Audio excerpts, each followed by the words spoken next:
Liberals everywhere are unsettled and sometimes at risk. Progress on human rights feels threatened. Globally, we find the same patterns of distrust. Citizens do not believe that either their own governments or transnational institutions will deal fairly with them. They see soaring inequality and a system rigged against them, a few lucky others reaping massive rewards at their expense. They feel not only left behind, not only robbed of the power to change their own fate, but actively cheated and despised. Resentment is increasingly militant. Al-Qaeda has been joined and in part supplanted by Islamic State, who recruit worldwide. But Syria and Iraq, where IS has had most impact, are not the only countries struggling with armed rebellion and the deliberate slaughter of civilians.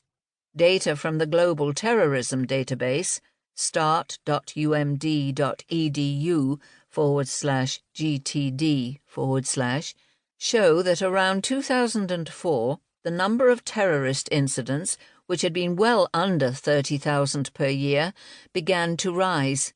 In the decade to 2014, it soared to over 12,000.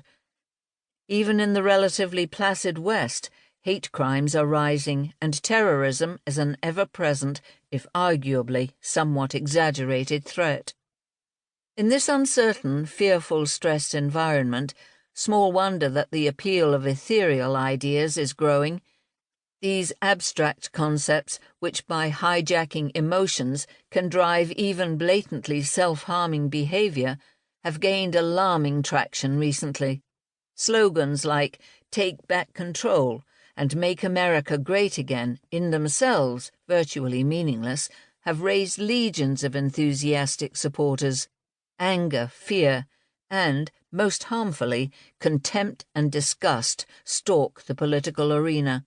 The manipulation of public opinion with little regard for facts is horrifying.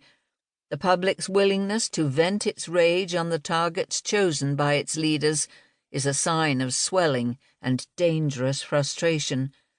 People form highly polarized, aggressive groups whose members feel licensed, in part by their leaders' examples, to denigrate, sometimes even attack, enemy supporters. Religious, political, and moral beliefs define who is acceptable and who beyond the pale, and any challenge, argument, or critique is treated as a personal attack. This aggression saves effort, the effort of thinking in depth about whether the belief is useful, realistic, or sensible. But lazy, emotion-driven responses leave people vulnerable to extreme beliefs presented by someone they feel is on their side. One significant societal change since Brainwashing was published has undoubtedly been the growth of Internet use, and especially of social media technologies.